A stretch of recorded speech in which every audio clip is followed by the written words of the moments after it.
Une association québécoise d'informaticiens accuse Québec de violer le processus d'appel d'offres parce que le gouvernement utilise systématiquement des logiciels comme ceux de Microsoft.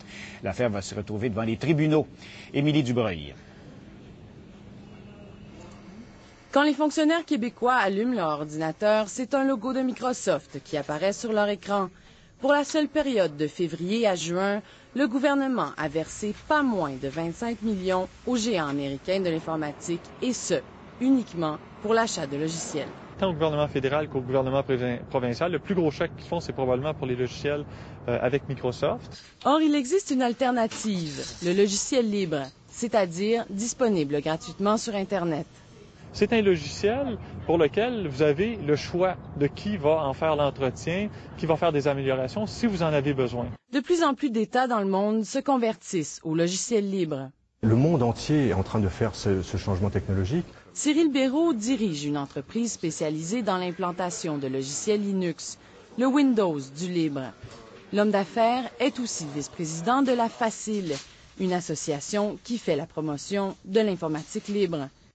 L'organisme poursuit actuellement la Direction générale des acquisitions du Québec.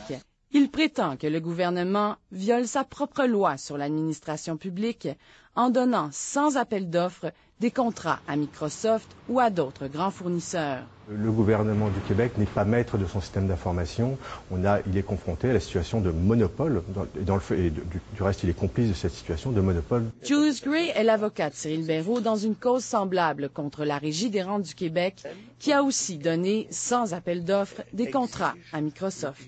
Ce que nous prétendons, c'est que l'exception doit s'interpréter restrictivement. Ça a une importance immense dans la santé morale d'une administration politique, de ne pas avoir de choses à distribuer sans passer par un processus public. Le gouvernement du Québec a refusé de nous accorder une entrevue pour nous expliquer ses choix en matière d'informatique. Les deux litiges seront entendus par la Cour supérieure du Québec en 2009. Émilie Dubreuil, Radio-Canada, Montréal.